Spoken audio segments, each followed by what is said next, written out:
Hello, friends. How are you? How's things? How's life? How's the world outside? I haven't been outside for a while.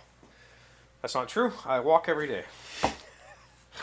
Um, Yesterday I told you we would talk about pedals. Here's pedals and my pedal board. My pedal board is a bit ridiculous because I own two pedals that I would actually use. I have a couple of more that I will not be using, but I wanted to have these like in a easily transportable, mode, as well as have a isolated power supply for each pedal instead of having daisy chains where things get noisy and weird. So for this pedal board, currently I have a Peterson Strobo Stomp and a bass compressor. This is a build that I did based off of a kit for a pedal called the Engineer's Thumb V2. This is ultimately set up to be a sustain pedal, just for a couple of songs that we do where I'd like my whole notes, like they're really slow tempo songs and my whole notes aren't really filling out the bar, so I wanted a sustain option. This is a compressor pedal, so I could use it for compression, which would mean I'd have to kind of tweak dials in the middle of the set or whatever, but it's really made just for holding long. I made it just for holding long whole notes. It is a kit build that I modified for bass frequency, so it's not straight out of the box kit. There's a few changes that I made. Love this pedal. Absolutely love it. It's the second one I've built. I built one for my friend Nathan, and for the same reason. He wanted a sustainer, and this is a very low noise, and it doesn't... If you've ever used a compressor for sustain, if you've ever cranked, whether you call it the threshold or ratio on your compressors, they tend to breathe. And so on some compressors, that breathing is really obnoxious. And what I mean by that is compressor takes the high signal and the low signal and brings them, it tries to bring them in the middle. And so what happens is they'll drift, it'll bring it up, and then it'll start to drift, and then they'll bring it up again, and that sound goes wah, and it just does this breathing. This still does that, but it's not nearly as prevalent as in some other pedals. So unless you're holding like multi-bar whole notes, you're not going to notice it. For like even at like 72 BPM, holding a whole note on this thing, it doesn't breathe like that. It just kind of nice long sustain, and then it dies off. So that's what this is built for. I could, again, use it as a compressor, but whatever.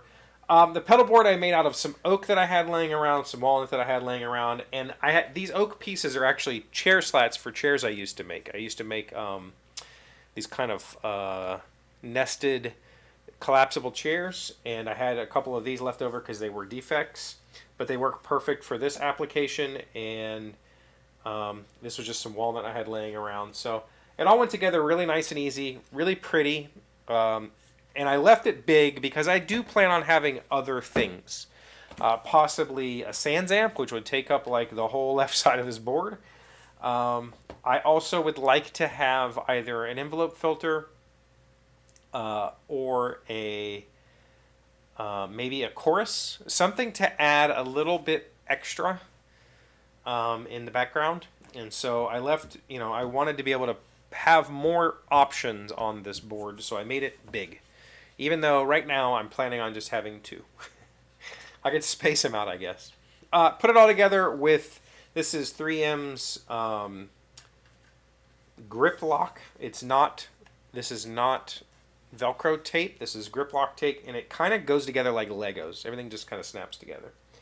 Okay, that being said, this is the third pedal. This was intended to go on this board. This is a notch filter that I found a circuit for, found a build for just the circuit board, and then I built this pedal based on that. I modified the circuit trying to hit right around 90 hertz, and it's parametric EQ. So this is the like adjustment knob for the parametric part, and this is the adjustment knob for either adding or subtracting. It can be used to attenuate or to add to a certain frequency.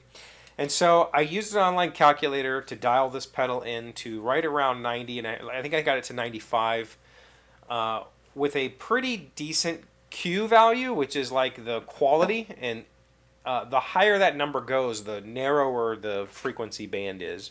And I tried to get it as high as possible. But ultimately, I don't think this is usable as is for what I was intending it for. It's really intended to cut that one note that resonates in a room. For me, that's right around like a G or maybe an A flat up an octave. So like the G2 or A2. Really, it sounds boomy in a room. The unfortunate side effect of this being a parametric EQ that I tried to dial in kind of sight unseen, and me not having an oscilloscope to test this with, or really any input. If I wish I had any kind of, maybe I could plug a Walkman in. Now that I say all this, I think I could plug my Walkman into this so I could see what is being cut here. But I can tell you it's not the frequency range that I was expecting. It's something outside of that range. It didn't work out the way I was hoping, and I don't know what this pedal is doing other than adding a little bit of noise, and I don't want noise. So as it sits, not usable until I figure out a way to test it. Like, because right now, just like plucking a note on my bass and turning knobs, and there's a couple of onboard potentiometers in here to set. I don't know what this is doing. It's not doing what I was hoping it would do based on the online calculator that I found. So back to the drawing board. But now that I've said all that, I think I can plug my Walkman in. Because I need a wider spectrum that I could, because like plucking a note and then and then plucking more notes and trying to watch the spectrograph on Reaper doesn't work so well. But I think I could plug a Walkman in, and I think I could really figure out exactly where it's at, and then I can adjust the tuning based on that. Hopefully, that's the plan at least. I got close, I think, but I can't really tell. So this one. Back to the drawing board. I'll work on it some more some other day. Who knows when. But I just wanted to share. I thought this was a fun little project. I like that it's all self-contained. I like that I can have power supply plugged in. One power supply powers both pedals. I don't have a bunch of cables to hook up. It's, like I said, it's just this one power bank here. Done. This can kind of just sit here when it's not being used. Ultimately, if we're going to go out and play, I'll probably build some sort of case for this to sit in so I can just grab it and go and not have to worry about knobs getting messed around with or whatever. But I think it turned out pretty awesome. You know, little Velcro tape holds all the cable management's real nice. I think I did good. Happy with it. Now I just got to figure out what else I want to put on here. There's basically room for 2 pedals or that Sans amp and nothing else. So we shall see what happens in the future. I don't know. It's going to be quite a while before we're playing anywhere, so I don't need this per se. I do like having the strobo stop handy for intonation. I have found that my headstock tuner, I just have like a little clip-on headstock tuner, does very, very well. That being said, if you're playing on bass, I've seen this question asked a ton. I bought a bunch of different ones, and they all suck. The only one I found that works for me is the Korg cello tuner, which does everything else really struggled with the E string. The Korg cello tuner does not. It's actually set up for bass sounds, so it works really, really well on my bass. So it's good for at a glance kind of stuff, but this guy is superior in all ways, especially for setting intonation. So I wanted to have these out and available to mess with and play with. I also needed to build this to film a video for my friend that I built one for to show him how to use it. So I did that this weekend. Okay. Got any questions, comments, thoughts? I think I put some pictures on the screen. The yellow pedal on the left of those pictures is another compressor. It's an optical compressor, which is an old technology. It works fine as a compressor, but it also it's pretty noisy. Like I don't know why it's so noisy, but it adds a lot of hiss, and I don't like it. So there you go. Thoughts, questions, comments, concerns? Put those down below. What's going on in your world? Let me know. Thanks for watching. Please give the video a like. It doesn't matter if you liked it. Just hit the like button. And please subscribe it because we are still growing. Thank you. I'm shocked. I guess I should have been asking all this time. I wish I had years ago. Thank you for watching. I'll see you tomorrow. Today's 1,000 plus little things happy, successful people do differently.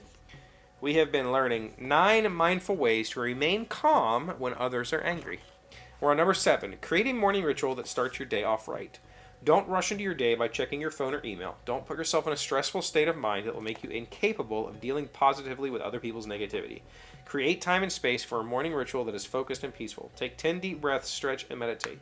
When you begin the day mindfully, you lay the foundation for your day being calm and centered regardless of what's going on around you. I can tell you in my 30s, mid-30s, I started waking up at like 5 a.m. I haven't set an alarm for at least a decade.